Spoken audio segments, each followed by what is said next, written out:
Hi guys, in this hopefully brief lecture I just wanted to give a little bit of background and history to Coulomb's law. The picture you're looking at here, this is Charles Augustin de Coulomb, that name, obviously French, and this guy is the physicist and experimentalist that came up with what we now call Coulomb's law, and basically he's the one that officially discovered that the electric force is an inverse square law, or the force, the strength of the force, decreases like 1 over the distance between two objects squared. He actually wasn't the first person to observe this. There had been other similar experiments to the one that Coulomb did that observed it, but he was the first person to really run a careful experiment and publish his results in a way that they were widely read. And so this is his probably most famous scientific discovery, although he did other things as well. And so what he did was he did an experiment using something called a torsion balance. And I'll post kind of a hokey video on Canvas so you guys can kind of see the process here. But what you can see down here in this torsion balance that looks, I'm not sure if this is a replica of his, or I guess this looks like a picture, but I think this is pretty similar to what the one that Coulomb used looked like. You can kind of see maybe it in this picture as well. It's got a string here, a torsional string that has torsional tension, so if you start to twist it, it's got some tension. And then there's two balls here that he could charge using a process called induction. And this is something that you guys would do in intro physics. You could kind of apply a charge, touch a charged object to another charged object, right? Maybe touch a grounded object like your finger to it, and any excess charge might travel through your finger down to ground, and you would be left with a couple of charged spheres.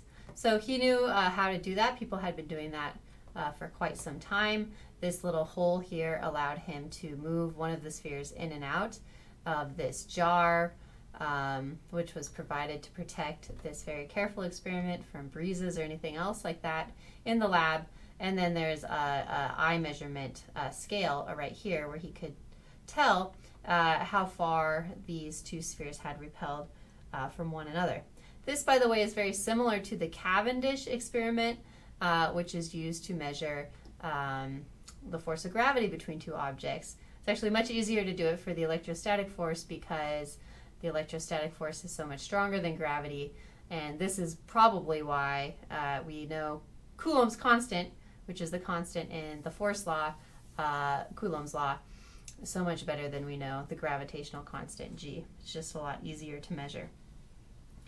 But yeah, this is how he experimentally determined it, and this was long before we understood any of the theory, the electromagnetic theory you guys are going to learn. This was in 1785, so this was before Maxwell and Faraday.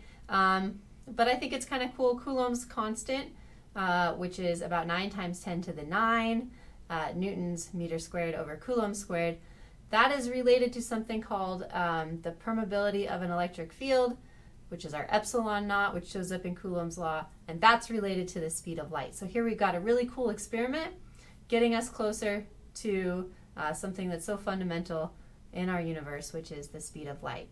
But I like telling these stories because it kind of shows how physics builds, right? People before Coulomb had known about static electricity for a long time. It's not that hard to charge an object by friction, by rubbing two objects together. So really that people had observed this for thousands of years.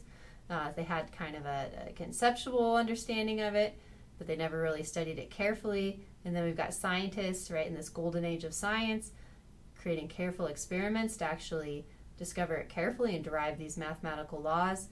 And these mathematical laws that were often discovered experimentally first, so almost like empirically, became the foundation for the theoretical underpinnings of physics that help us understand how the universe works. So there's just a combination of conceptual understanding, experimentation, and then application of mathematics that brings us to that higher level theory.